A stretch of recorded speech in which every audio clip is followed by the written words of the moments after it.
¿Es Chei hombre o mujer? Obviamente es mujer, es Zelda disfrazada. Nos vemos en el próximo video. No me fríen, que el arte oficial de Nintendo 64 está mamadísimo. Ya te digo yo que no se corresponde ni en la figura ni en las proporciones que tiene Zelda. Lo más chistoso es que la descripción oficial dicha por Nintendo sobre Chei es que es un disfraz con telas ajustadas y vendajes apretando el pecho. Bueno, si te sobra un poco de tiempo o me dejas de fondo mientras haces otras cosas creyendo que estás siendo más productivo, te invito a que me acompañes a analizar a Chei, cómo Zelda logró el engaño del siglo, hablar de lo punchado que está y cómo Zelda no encaja nada en ese cuerpo, y hablar de lo que pudo ser en realidad un cambio dentro del desarrollo del personaje, para después ver cómo ha evolucionado el diseño del personaje a lo largo de los años. ¿Por qué Zelda debía travestirse? Principalmente para esconderse de Ganondorf, porque después de cometer todos los errores de lógica posible, tanto él como Zelda terminan con una pieza de la Trifuerza, y para evitar que se la quiten, se tiene que esconder del Rey de los Ladrones. Para ello, adopta su alter ego, Sheik. Dentro del juego, todos creen que es un hombre, sin ninguna duda. Esto podemos saberlo por los diálogos. Ruto dice: A young man named Sheik saved me from under the ice. Usar Young Man es porque cree sin duda que es un hombre. Además, que después que despierta como sabia, dice que le agradezcamos a Chei por salvarla, y ella usa el pronombre King.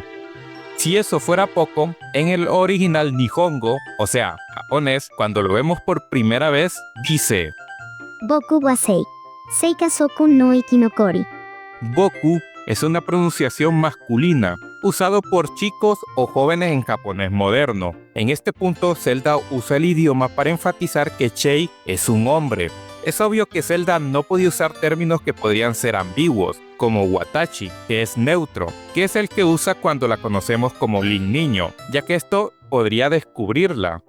Como curiosidad, una piedra sheikah cerca del castillo dice: Dicen que, contrariamente a su elegante imagen, la princesa Zelda del castillo de Hyrule es de hecho poco femenina. They say that, contrary to her elegant image, Princess Zelda of Hyrule Castle is, in fact, a tomboy.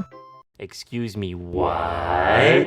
Usa el término tomboy, con lo de moda que está este término últimamente, por lo que es un guiño a su futuro alter ego, o ya tenía esos gustos desde antes, no se sabe.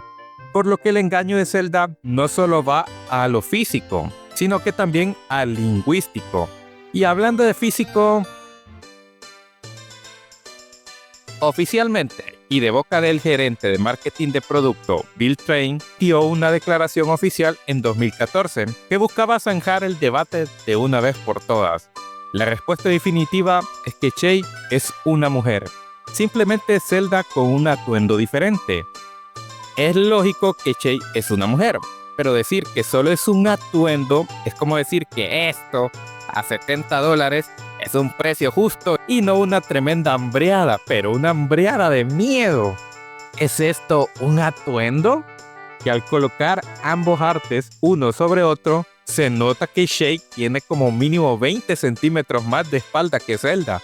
Mira esta imagen de perfil, esos brazos no tienen nada que envidiar a Henry Cavill. Y mira esos pectorales. ¿Qué pectorales? Y tú, amigo Bill, ¿me dices que todo esto se logra con telas ajustadas y vendaje apretando el busto? ¿Esto es un atuendo?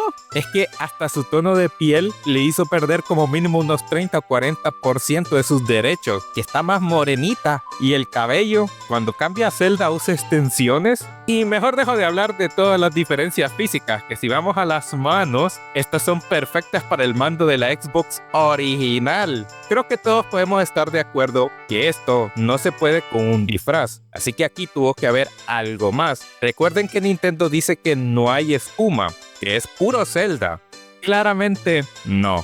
Ya sea magia sheikah, que ya vemos a los del clan Giga hacer una transformación completa, o es el poder de la Trifuerza de la Sabiduría quien la transforma, como pasa con Tetra en Wind Waker. Sea lo que sea, aquí tuvo que pasar algo más. Una teoría dice que al momento del desarrollo, Sheik sí era un hombre, pero no era Zelda, que era un personaje aparte, un aliado ninja que ayudaría a Link en sus trepidantes aventuras, pero que esto cambió al querer darle más protagonismo a Zelda en la segunda mitad del juego. Se le dio el papel que tendría este Sheikah, pero que los rasgos masculinos y otros detalles se dejaron para aumentar el misterio de quién era este personaje, para hacer un plot twist al final. Una teoría tan válida como cualquier otra. Si quisiéramos darle un poco de sustento a esto, cuando se hackea el juego para quitar parte del modelo que oculta la cara de Sheik, podemos ver que el rostro de este es de hecho masculino. Sería una explicación del por qué se mantuvieron todos estos rasgos que claramente no cuadran con el físico de la Zelda que se revela al final del juego. Canónicamente, Sheik solo tiene una aparición, esto en Ocarina of Time, pero eso no ha detenido al personaje de aparecer en otros juegos y spin-off. Es aquí donde el personaje ha sufrido rediseños y volviéndolo más andrógino. En Smash Bros. Melee, su rediseño mantiene el estilo del original, aunque eso sí, el modelo se carga unos muslos que no sé tú, lo hacen ver más femenino. Además que la cintura es más estrecha que el original, con una cintura más marcada. Las poses que hace en juego destacan aún más las curvas que tiene. Podría decirse que se mantiene en la línea de lo andrógino, pero claramente se nota que una vez que todos sabemos que es una mujer y que ya no hay de por medio un fin de ocultarse, Nintendo no se cortó al momento de mostrar más rasgos femeninos o de suavizar al personaje.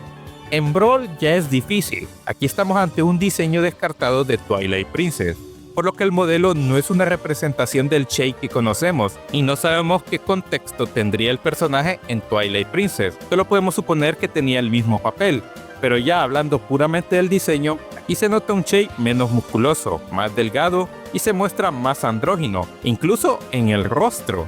Lo más probable es que esté basado en el modelo de Zelda de Twilight Princess, por eso no vemos rasgos masculinos marcados. Ya para Ultimate creo que siguen sin ponerse de acuerdo cómo debe ser el torso del personaje. Aquí se le ve demasiado ancho y se notan demasiado los pectorales. Podría entender el pecho con el uso de vendas y un peto moldeado, pero esa espalda no la tiene ninguna Zelda. Por lo que podríamos decir que es el modelo más correcto del personaje. Se nota una figura masculina, pero sin dejar de lado los rasgos suaves y andróginos. En el remake de 3DS sí se nota que le bajaron a la musculatura y agregaron más rasgos femeninos. Como dije antes, una vez todos saben que en realidad es una chica, no hace falta mantener el diseño original. Y en Hyrule Warrior ya se saltaron la barda. Aquí está muy estilizado, al punto que no deja mucha duda. Hubo un tanto de queja por este diseño. Se decía que dejar de lado esa parte masculina de Sheik iba en contra del lore y de la función que tenía el personaje en Ocarina of Time. Aunque en Hyrule Warrior es literalmente otro Sheik. Es la Zelda de este juego. Aquí podrían hacer el diseño como quisieran, ya que el contexto es otro. Aunque intenten aplicar lo mismo que en Ocarina of Time. Sheik es una mujer, es Zelda. Su modelo representa a un hombre diseñado para engañar a Ganondorf. E independientemente de su género o si es solo una mujer disfrazada, lo que fascina no es la etiqueta, sino el hecho de que Zelda logró convertirse en alguien completamente distinto. Durante 7 años fue otra persona. Representa el momento en que Zelda dejó de ser una figura pasiva, una princesa atrapada en una torre, y se convirtió en mentora, protectora y estratega. Y en ese acto de metamorfosis, Sheik se convirtió en uno de los personajes más complejos y memorables del universo de Zelda.